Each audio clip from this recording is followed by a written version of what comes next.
What do you do when betrayal doesn't just steal your money? It steals your face? This is Revenge with Roxy. Hit that subscribe button and let us know in the comments where you're watching from. Your story matters here. My name is Taryn Ellis. I'm 29. And if you think you've heard a story like this before, I promise you haven't heard my version. It began with a phone call that I thought was about saving a life, but ended up being about destroying mine. My mother's voice, thin and strained over the line, telling me she needed an operation.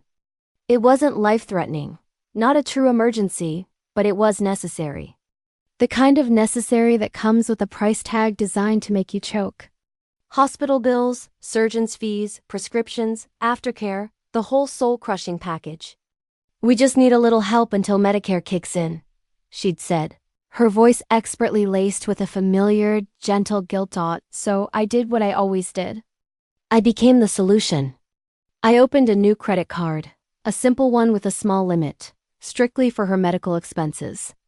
It was in my name, a safety net I would carefully manage and pay off. It was the responsible thing to do. I was, after all, the responsible one. But that's not the card my sister took to Hawaii. A few days later, I was scrolling through my phone during a lunch break when a photo stopped my heart. It was my sister Chloe. She was laughing, head thrown back, sunglasses perched on her nose, with a backdrop of impossible turquoise water and blinding white sand. The caption read, "Living the dream in Maui." #blessed. Another photo showed a table laden with cocktails. Another of her posing in front of a luxury boutique, holding up shopping bags like trophies. A cold dread, heavy and metallic, began to pool in my stomach. Where did she get the money for this? I called her. The moment she picked up, I could hear the faint sound of waves and distant music. "Hey, T," she chirped, her voice bright and infuriatingly carefree. "What's up?" "The photos, Chloe," I said, my own voice tight. "Hawaii. How?" There was a pause, and then a sound that would become the soundtrack to my nightmares. A soft, condescending smirk I could feel through the phone. "Oh, that. Thanks to your new credit card." "Don't worry," she added, as if it were a minor detail. "I only spent about 100,000. I actually laughed. A hollow, disbelieving sound. "That's impossible. My card has a limit of a few $100s. Did you even bother to check the name on it?" Her silence was my answer. But the real twist didn't come from her. It came later that day, from my own mother. As I was explaining the bizarre phone call, my mother rummaged through her purse and pulled out a sleek gold credit card. The one I thought I'd lost months ago. The one I had reported missing and then forgotten about when the replacement arrived. "I thought this was the one you meant," she said, her voice as brittle as dry leaves. I stared at the card, then at her face. My name, Taryn Ellis, was embossed in shimmering gold letters. But underneath it, in smaller print, were two other words that changed everything. Ellis Social Strategies. It wasn't my personal card. It was my business card. That night the world fell away. I sat in the dark of my home office, the glow of the monitor painting my face in shades of blue and white. I logged into my business account. The balance hit me like a physical blow. $113,421.88. It wasn't just a vacation. It was a scorched earth campaign against my financial stability. I clicked through the transactions, a macabre slideshow of my sister's grand tour of my life's work. First-class flights. A beachfront Airbnb in Maui that cost more per night than my mortgage. Charges from restaurants with names I could barely pronounce. Spas, boutiques, private tours. Then I checked the IPs. Every single charge, every login, every confirmation email was rooted from that same beachside paradise. Chloe hadn't just been careless. She'd been arrogant.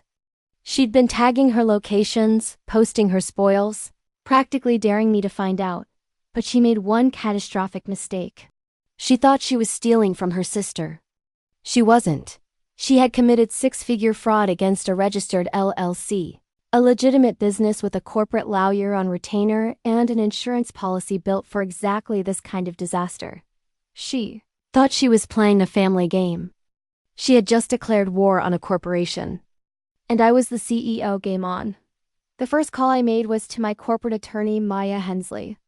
Maya is the kind of woman who speaks in facts, not feelings. I laid out the story, my voice shaking at first, then hardening with every detail. She didn't gasp. She didn't offer sympathy. She just listened, a quiet predator gathering intelligence. When I finished, there was a beat of silence, and then she asked a question that solidified my resolve. Do you want to pursue this civilly or criminally? Both, I whispered, the word tasting like rust and righteousness. Maya nodded, as if I'd just told her I wanted oat milk in my coffee. All right, she said, and then she walked me through the blueprint for my sister's downfall. First, we alerted the bank's business fraud department. We didn't just report a stolen card. We reported a targeted familial perpetrated financial crime, and we had the digital breadcrumbs to prove it. Second, we began compiling the evidence. Every receipt, every transaction log, every geo-stamped photo Chloe had so smugly posted online. We were building a case so airtight it would suffocate her. Maya explained that because the amount exceeded $50,000, it had the potential to trigger a federal inquiry. The amount didn't just exceed it. It had lapped it. The next step was messy, personal. I had to text my sister. My fingers hovered over the screen, my heart pounding. Me. Hey, just saw the damage. Hope the pina coladas were worth it. You'll be hearing from the bank's fraud unit soon. Her reply came back almost instantly. 3 laughing emojis. Then a follow-up text. Chloe, you wouldn't dare. We're family. There it was. The word she used as both a shield and a weapon. The magic incantation that was supposed to make theft sentimental, to turn betrayal into a simple misunderstanding. But the girl who believed in that magic was gone. I screenshotted the exchange and sent it to Maya. Her reply was immediate. Perfect. Thanks for handing us motive and a written confession. That night, my mother called. Her voice was different now. Not frail, not sick, but sharp, flat, and cold. You need to let this go, Taryn, she commanded. It was just a card.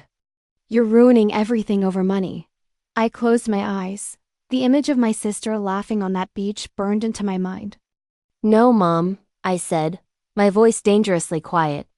It was my name, my business, my future.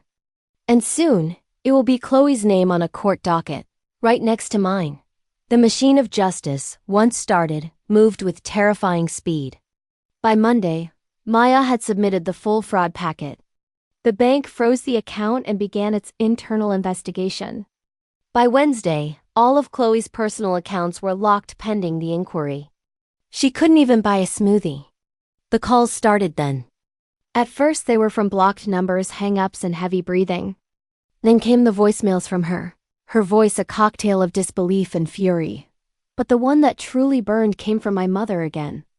You're ruining her life, she snapped, all pretense of maternal concern gone. She's your sister. She made a mistake. I was lying in bed, staring at the ceiling, tracing the cracks in the plaster. Stealing over $100,000 isn't a mistake, Mom, I said, my voice hollow. It's a felony. She only did it because she was hurting. She thought you'd say no if she asked. I would have said no, I whispered. I did say no to funding her lifestyle over and over again. She just didn't care to listen. There was a pause on the line, a shift in the atmosphere. Then came the softest, most venomous threat I had ever heard. You know, Taryn, if you go through with this, the family will have to pick sides. And just like that, the veil was lifted. It was never about right or wrong. It was about allegiance. About who was more useful, who was more compliant. But for me, the word family had stopped meaning safety a long time ago. It had become the title of the cage I was expected to live in. That night, I opened a private folder on my computer. It was a folder I had created years ago. A dark little archive I called, For When They Forget. It held a decade's worth of their casual cruelty, digitized and preserved. Screenshots of texts begging for money. Bank transfers for rent, for tuition, for bail, none of which were ever paid back. Emails from my mother telling me to be the bigger person, to let it go. Because I was the responsible one. I selected the most damning files. Timeline of financial exploitation and sent them to Maya. We attached them to the fraud case, building not just a picture of a single crime, but a documented history of parasitic behavior. This wasn't a mistake. It was the explosive finale to a long-running series called Use Turan Until She Breaks. The next day, my sister was officially, legally served. A process server handed her a thick envelope containing a fraud complaint from my corporate counsel right on the doorstep of her trendy apartment. She showed up at my house the next morning. She didn't knock. She hammered on the door with her fist. I opened it just wide enough to see her face. The designer sunglasses couldn't hide the panic in her eyes. "I can't believe you dragged this into court," she spat, her voice trembling with rage. I looked at her, my own expression unreadable. "I didn't drag anything, Chloe," I said, my voice calm and steady. "You charged your betrayal to my account." "This is just the bill coming due." She pushed forward, trying to get into my house. "You really want to destroy your own sister over money?" And in that moment, it all became clear. It was never about the money. Not really. It was about what the money represented. My work, my sacrifice, my success. She didn't just want the cash. She wanted access. Access to my effort, my reputation, my resources. My identity was just a key to a vault she felt entitled to. I didn't answer her question. I just handed her a copy of the subpoena I had waiting. It said, "You have 10 days to respond with legal counsel, or it moves to default judgment." Then I closed the door in her face. I heard her screaming at the wood, calling me selfish, cold, a monster. But that night, for the first time in years, I slept through the entire night. Because choosing peace doesn't always mean avoiding the storm. Sometimes, it means finally being willing to become the storm. The insurance company's decision came a week later. It was a single glorious email from Maya. Claim approved. Full fraud protection enacted. Every single dollar Chloe had stolen was refunded to my business account. I was made whole. But the case wasn't over. Because once an insurance company pays out on a major fraud claim, they inherit the right to pursue the thief for restitution. Suddenly, Chloe wasn't just facing a lawsuit from her sister. She was facing financial recovery from a multi-billion-dollar insurance corporation with a legal department that eats people like her for breakfast. That's when she remembered how to beg. An email appeared in my inbox at midnight. The subject line was just, "Please, Turan." She wrote like a martyr, painting herself as a victim of circumstance. She said her life was falling apart, that she was going through things when she took the card. She even tried to use our mother's illness as a shield, claiming she'd panicked. Funny, she hadn't looked panicked sipping Mai Tais in Maui. She ended the novel with a desperate plea. "If you drop the case, I'll pay you back. I swear on everything." I typed my reply with 2 fingers, my face illuminated by the screen in the dark. "Pay the insurance company. They own your debt now." The courthouse was colder than I remembered. The marble floors echoed with every footstep, and the air was thick with the sterile scent of anxiety. Chloe sat across the courtroom, flanked by a public defender. She was a different person. No designer clothes, no smug confidence. Just a beige sweater and a carefully constructed expression of remorse. She didn't look at me once. When the prosecutor asked if I wanted to make a statement, I stood up. My hands weren't shaking. My voice, when it came out, was clear and strong. "I'm not here for revenge," I said, my words echoing in the silent room. "I'm here to reclaim my name." I told them everything. About the card I opened to care for my mother. About the gut-wrenching moment I saw the Hawaii photos, and how the sound of her laughter in those pictures was louder than any apologies she never gave. I looked toward the judge, but my words were for her. "She didn't just steal money," I finished, my voice unwavering. "She stole trust. She took my name, my credit, my identity, and she wore it like a costume to buy a vacation she hadn't earned. A life she hadn't built." The ruling was swift. She was found liable for the full amount. Restitution was ordered not to me but to the insurance company. Her assets would be seized, her wages garnished for the foreseeable future. Any attempt to open a new line of credit would be flagged. She was legally bound, publicly documented, and financially cornered. Outside. In the cold light of day, I walked past her.